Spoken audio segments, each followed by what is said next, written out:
We're back with another interview for our Eden Prairie Cross Country Alumni Spotlight. And today we've got Mark Kiesow, graduate in 1983 from Eden Prairie. Mark, great to have you with us tonight. Yeah, thanks, Jeff.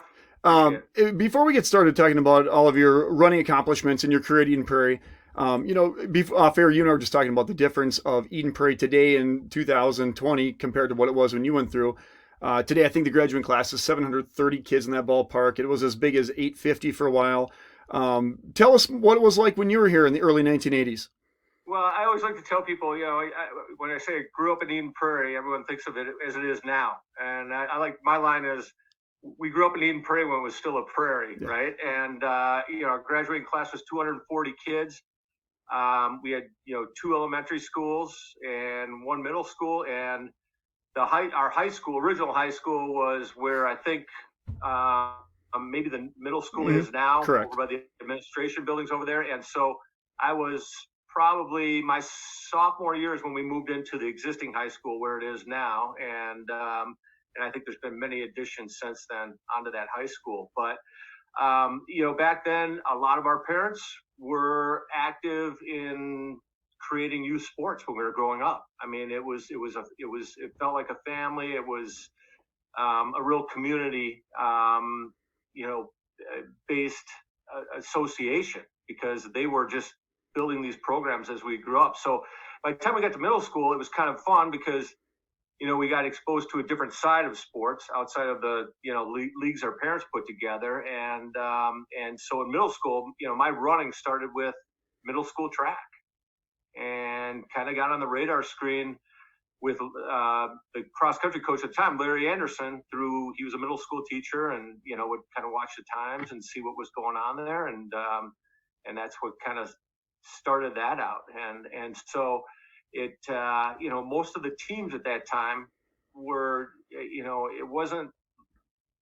I've got two of my own boys, and I know sports can tend to be, you get into sport and you get slotted in that sport. Mm-hmm. And back when, when we were coming through Eden Prairie, it was like, you could try any sport you wanted to. And so even though you maybe were a football player or a soccer player, try running and see how that goes. So it was an exciting time. And, just trying to find your way. What works for me? Who do I want to be with?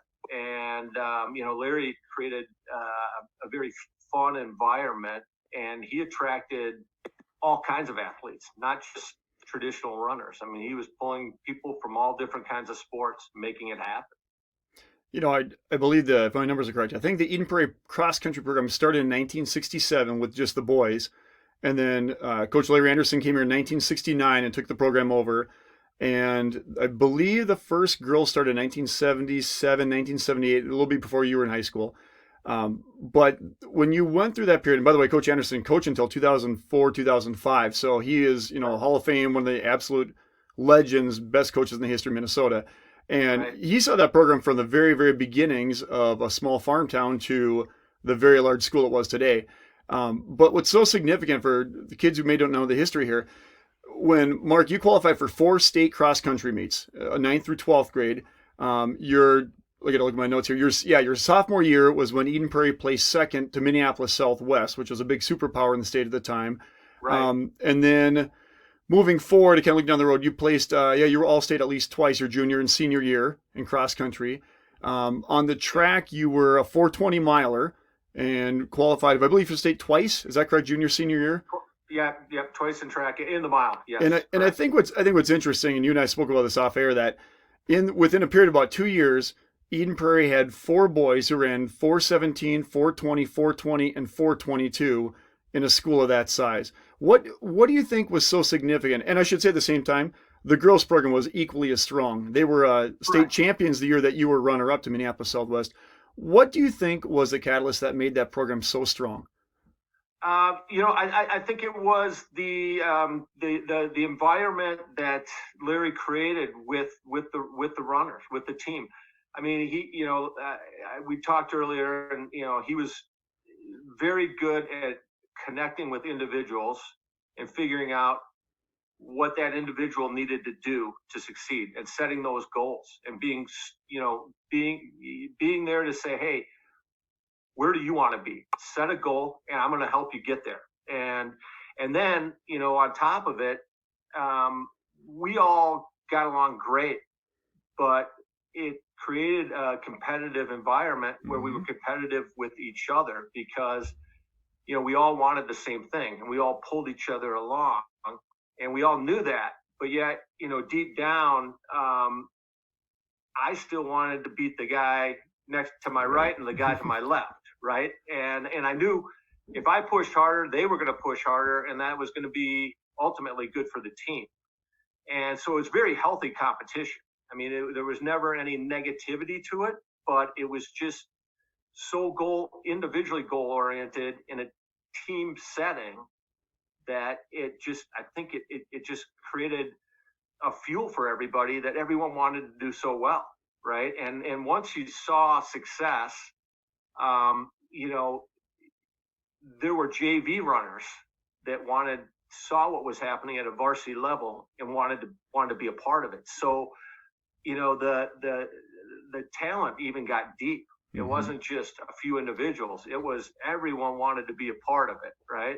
And that was a special thing. And Larry would even he'd do stuff during races. One thing that sticks out to me and it blew my mind at the time and just still sticks with me to that this day is, he talked to us before a race. He said, listen, if you guys are going up a hill, there's a hill at about, mile and a half marker here.